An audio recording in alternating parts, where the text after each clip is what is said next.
Ipinapaubayan na lamang daw sa COMELEC ng kampo ni Congresswoman Leni Robredo ang pag-aksyon sa mga alegasyon ng kampo ni Senador Bongbong Marcos kaugnay po yan ng manipulasyon ng mga boto.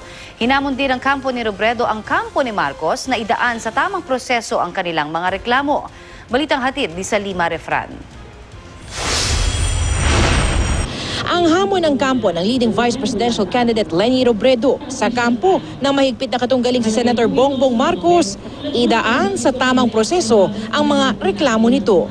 Ang sabi kasi ng kampo ni Marcos, kaduda-duda raw ang pinasok nung gabi ng Lunes ang bagong computer command o new script sa transparency server. Ang server na gamit ng PPCRV sa pagbibilang sa kanilang unofficial count. Kung mayroon silang nakitang anomalya sa bilangan, mas maganda sigurong idaan natin sa tamang proseso at huwag idaan sa media ang reklamo.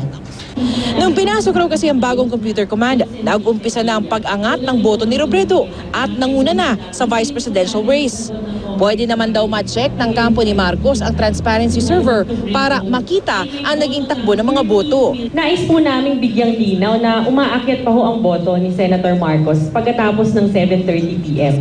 In fact, pinakamataas na botong natanggap ni Senator Marcos, 8:25 p.m. Nag-peak yung lamang ni Senator Marcos at 935,838 after noong sinasabing new script na ipinasok noong 7:30 p.m. Ang kampo ni Robredo, pinauubayan na lang daw sa COMELEC ang pagsagot at pag-aksyon sa sinasabi ng kampo ni Marcos.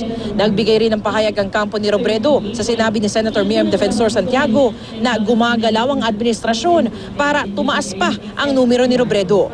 Ginagalang daw nila ang pahayag ni Santiago. Pero ang pagtaas na ito ay bunga ng hirap at pawis ng mga taga-suporta at volunteers ni Kong Leni.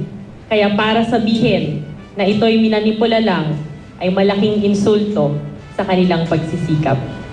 sa tandya raw ng kampo ni Robredo, mahigit 200,000 daw ang ilalamang nito kay Marcos sa pagtatapos ng bilangan. Salima Refran, GMA News.